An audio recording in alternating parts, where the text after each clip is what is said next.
Hello students, अगर आपने हमारा चैनल अभी तक सब्सक्राइब नहीं किया है तो सब्सक्राइब कीजिए और बेल आइकन पे क्लिक कीजिए लेटेस्ट वीडियो सबसे पहले देखने के लिए। Welcome students to your very own classes, अपने commerce classes. Now today we will be starting with a new lecture and a new unit on government budget and its economy. When we study about government budget, we have divided the chapter into three parts: objectives, components and deficits. इसको जब आप पढ़ेंगे from your examination point of view, तब भी आप इसको तीन अलग अलग पार्ट्स में डिवाइड करके ही पढ़िएगा या समझिएगा, बिकॉज हर पार्ट से आपको एक क्वेश्चन मिलने की गुंजाइश है. So you will get a question from each part from here. So before we start about what are the objectives of government budget, let us understand what is government budget. ये उसी तरह से budget बनाया जाता है जैसे हमारे घर में हम और आप बनाते हैं कि भाई हमारे पास कहाँ कहाँ से पैसा आएगा, इनकम हमारे सोर्सेस क्या हैं और कहाँ हमें खर्च करना है. वो एक स्टेटमेंट जो हम प्रिपेयर करते हैं, that is known as budget. Similarly, the government, whether at the central level or at the state level, at both levels, the government prepares its budget for the coming year. आने वाले साल के लिए बनाया जाता है बजट और ये पार्लियामेंट में पेश किया जाता है या प्रेजेंट किया जाता है फरवरी मंथ में every year. This has been the norm about the budget in India. It is a much awaited event. बहुत सब लोग इंतज़ार करते हैं, सबको लगता है कि पता नहीं इस बार बजट में क्या आएगा, क्योंकि बजट जो गवर्नमेंट का होता है वो हमारी लाइफ पर इन्फ्लुएंस करता है. नाउ अगर हमें डिफाइन करना है तो government budget is a statement of the governments income and expenditure. Annually prepare किया जाता है, प्रीएम्प्ट करके प्रिपेयर किया जाता है, आने वाले साल के लिए होता है, जो एप्लीकेबल होता है from the month of April. Now talking about the objectives of government budget. What are the objectives of government budget? The first objective is economic growth. Now economic growth की अगर हम बात कर रहे हैं तो इससे बात से ही पता लग रहा है कि कंट्री की इकोनॉमी को ग्रो करने के लिए कहा जा रहा है. तो कंट्री का इकोनॉमी ग्रो करने का मतलब हमारा जीडीपी बढ़ना. वो कैसे बढ़ेगा, उसके लिए गवर्नमेंट जो है अपने बजट के थ्रू टारगेट करती है कंट्री का जीडीपी कितना होना चाहिए या इस साल कितना हमारा ग्रो करना चाहिए. उसके लिए टैक्स रिबेट्स दिए जाते हैं जिससे कि इंसेंटिव बने, एक माहौल बने इन्वेस्टमेंट और सेविंग का. अगर टैक्स रिबेट्स दिए जाएंगे तो इन्वेस्टमेंट का एक माहौल बनेगा और अगर ग्रेटर इन्वेस्टमेंट होगा कंट्री के अंदर तो हमारे पास ज़्यादा से ज़्यादा इनकम जनरेट होगी. दूसरा तरीका है इंफ्रास्ट्रक्चर अच्छा करने का. एक ऐसी जगह पर हर कोई इन्वेस्ट करना चाहता है जहाँ पर अच्छी रोड्स हो, लाने के लिए सामान, ले जाने के लिए सामान, जहाँ पर आपको बैंकिंग की फैसिलिटी मिलती हो, जहाँ आपको इंश्योरेंस की फैसिलिटी मिलती हो, जहाँ आपको इलेक्ट्रिसिटी मिलती हो, आपको रॉ मटेरियल ईजिली अवेलेबल हो. हर कोई चाहेगा ऐसी जगह पर अपना सेटअप करना. तो गवर्नमेंट भी इसको टारगेट करती है, इंफ्रास्ट्रक्चर बेटर बनाती है. चाइना में इतनी ग्रोथ कैसे हुई है, क्योंकि उन्होंने अपना इंफ्रास्ट्रक्चर स्ट्रॉन्ग करा. तो इंफ्रास्ट्रक्चर जो है वो एक सपोर्टिंग स्ट्रक्चर है जो प्रोडक्शन एक्टिविटीज़ को बढ़ाता है. इसलिए अगर गवर्नमेंट इंफ्रास्ट्रक्चर पे स्पेंड करेगी through its government budget, then that will help in the growth of the economy. तीसरा तरीका है कि भाई गवर्नमेंट अपना एक्सपेंडिचर करे. गवर्नमेंट अपने एक्सपेंडिचर के थ्रू, गवर्नमेंट जब खर्चा करेगी तो एक डिमांड क्रिएट होगी. भाई खर्चा करेगी गवर्नमेंट, इसका मतलब ये नहीं है कि गड्ढे में पैसा डाल देगी. खर्चा करेगी तो कुछ ना कुछ काम करवाएगी, उससे इनकम जनरेट होती है और लोगों की. किसी का खर्चा किसी की कमाई. तो गवर्नमेंट जब खर्चा करती है तो कोई तो कमा रहा है. जब कमाई बढ़ती है, इनकम बढ़ती है तो डिमांड क्रिएट होती है. डिमांड क्रिएट होती है तो प्रोडक्शन एक्टिविटीज़ होती हैं एंड अकॉर्डिंगली कंट्री की इकोनॉमी जो है वो ग्रो करती है. उसके बाद दूसरा ऑब्जेक्टिव है हमारा बैलेंस्ड रीजनल ग्रोथ. यहाँ पर आपने एक वर्ड देखा SEZs. SEZ, S stands for special, E stands for economic and Z stands for zone. So special economic zones के थ्रू गवर्नमेंट जो बैकवर्ड एरियाज हैं उनके डेवलपमेंट पे काम करती है. Now what are SEZs? ये ऐसे एरिया मार्क कर दिए जाते हैं, कोई भी बैकवर्ड रीजन है जहाँ पर कोई प्रोडक्शन एक्टिविटी वगैरह नहीं चलती है तो गवर्नमेंट ने मान लीजिए वो एरिया मार्क कर दिया एज SEZ. अब वहाँ पर गवर्नमेंट इंफ्रास्ट्रक्चरल फैसिलिटीज़ प्रोवाइड करेगी. वहाँ पर आपके लिए एंटरटेनमेंट पार्क्स बनेंगे, वहाँ पर स्कूलिंग फैसिलिटीज़ होंगी, वहाँ बैंकिंग फैसिलिटी होंगी, सो डिफरेंट फैसिलिटीज़ होंगी। अब यहाँ पर गवर्नमेंट टैक्स हॉलीडेज़ देगी। जब टैक्स हॉलीडेज़ देगी तो ये भी एक इंसेंटिव है कि यहाँ पर आप इस पर्टिकुलर जगह पर इन्वेस्ट करिए, तो इन्वेस्टमेंट जो है वो आपका बढ़ जाएगा। तो वहाँ पर लोग जब प्रोडक्शन स्टार्ट करेंगे तो लोगों के साथ लोग जुड़ेंगे और नए एम्प्लॉयज़ वहाँ पर आकर रहेंगे। When people will come to live in that place, तो आपका क्या होगा कि ज़्यादा से ज़्यादा चीज़ों की डिमांड क्रिएट होगी और वहाँ पर और चीज़ें भी इस्टेब्लिश होना शुरू हो जाएंगी। उस तरीके से एक पिछड़ा हुआ इलाका जो है या पिछड़ा हुआ एरिया जो है वो आपका एक डेवलप्ड एरिया बन जाता है। So that is what SEZ is.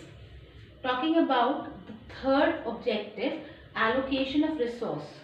ये भी एग्जाम पॉइंट ऑफ व्यू से बहुत इंपॉर्टेंट टॉपिक है, allocation of resource. Resources government allocate करती है कहाँ पे?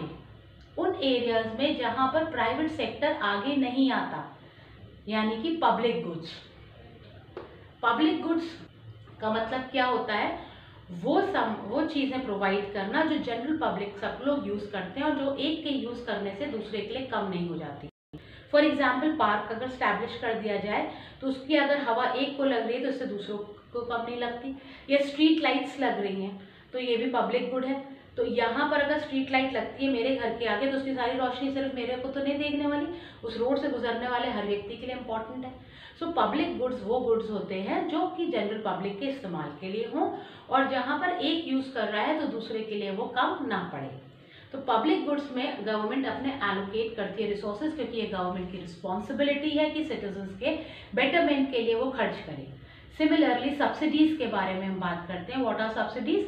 रिवर्स टाइप ऑफ टैक्सेस है, जहाँ पर government instead of taking taxes on the product उसको कम रेट पर या प्रोवाइड करवाने के लिए प्रोडक्शन हाउसेस को उल्टा पैसा देती है। या जो आप जैसे हम लोग अपने घर में LPG सिलेंडर्स लेते हैं तो उस पर सब्सिडाइज रेट पर हमको मिलता है, क्योंकि वो इम्पॉर्टेंट है तो गवर्नमेंट ने उसको सब्सिडाइज रेट पर दे रखा है। मार्केट रेट पर आता है हमारे पास और उस पर जो भी सब्सिडीज देनी है वो गवर्नमेंट हमारे अकाउंट्स में अब ट्रांसफ़र कर देती है।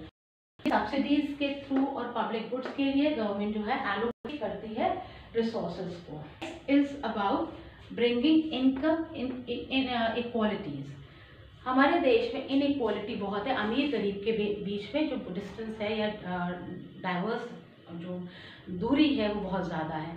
इनको ब्रिज करने के लिए कैसे गवर्नमेंट अपने गवर्नमेंट बजट के थ्रू कैसे इसको कम करेगी, ये भी एक आपका केस स्टडी फॉर्म में भी पूछा जा सकता है क्वेश्चन।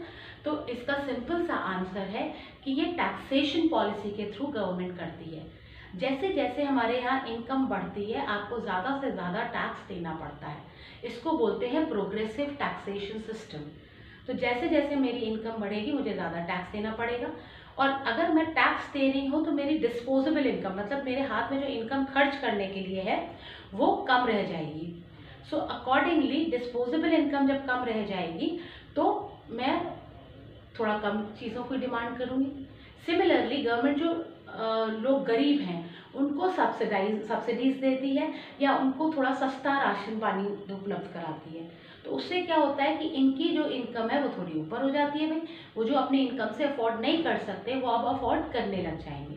तो ये इस तरह से जो ब्रिज है between the haves and the have nots वो थोड़ा कम होता है। Talking about the next objective we have over here creating employment opportunities. ना ये भी गवर्नमेंट की जिम्मेदारी है कि अपॉर्चुनिटीज़ इनकम की अपने एम्प्लॉयमेंट जो है वो जनरेट करे। तो अलग अलग पॉलिसी प्रोग्राम्स के थ्रू डायरेक्टली या इनडायरेक्टली गवर्नमेंट जो है हेल्प करती है एम्प्लॉयमेंट जनरेशन में। कैसे? मान लीजिए गवर्नमेंट ने रोड बनाने का प्रोजेक्ट लिया, तो रोड तो इंसान बनाएंगे, उसमें लोग चाहिए होंगे, या मेट्रो स्टेशन या मेट्रो का प्रोजेक्ट जैसे आने वाला हो आपके शहर में, तो वो कौन उसमें लोग चाहिए, तो more and more people are required, so hence the government is providing employment to these people. So ये तो आ गया एक प्रोजेक्ट के थ्रू। डायरेक्टली भी गवर्नमेंट ने जैसे मनरेगा की स्कीम है 100 days ऑफ एम्प्लॉयमेंट गारंटी कर रखा है, तो ये आपका डायरेक्ट इन्वेस्टमेंट है जहाँ पर गवर्नमेंट डायरेक्ट पैसा लगता है गवर्नमेंट का और बजट के थ्रू एलोकेट किया जाता है। So this is one way of creating employment opportunities for the people around. The last that I have mentioned here is price stability. Price stability को मेंटेन करना, या इकोनॉमिक स्टेबिलिटी रादर, इसको हम better term हमारा हो सकता था if we would have used economic stability. Country की इकोनॉमी को स्टेबलाइज करने में गवर्नमेंट बजट हेल्प करता है। इनको हम इसीलिए बजटरी पॉलिसी को फिस्कल पॉलिसी मेजर भी कहते हैं। फिस्कल पॉलिसी के थ्रू गवर्नमेंट जो है अपनी स्पेंडिंग्स को बढ़ा के, पब्लिक एक्सपेंडिचर को बढ़ा के या कम करके मनी सप्लाई को रेगुलेट कर सकती है। अगर कंट्री में इन्फ्लेशन है तो मनी सप्लाई आपका कम करना चाहिए। सो अकॉर्डिंगली गवर्नमेंट अपना एक्सपेंडिचर कम कर सकती है। एंड अगर डिफ्लेशन की सिचुएशन है तो गवर्नमेंट को अपनी स्पेंडिंग बढ़ा देनी चाहिए, जिससे कि मनी सप्लाई बढ़ जाए कंट्री के अंदर।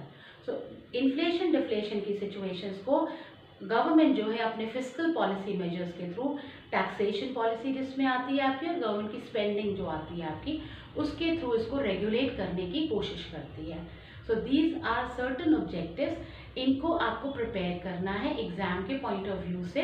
इंडिविजुअली पूछा जाता है, कोई ब्लैंकेट क्वेश्चन नहीं आता है कि आप कोई भी ऑब्जेक्टिव्स बता दीजिए गवर्नमेंट बजट के, ऐसे नहीं आएगा। कोई पर्टिकुलर टॉपिक पर आएगा या केस स्टडी के फॉर्म में आएगा।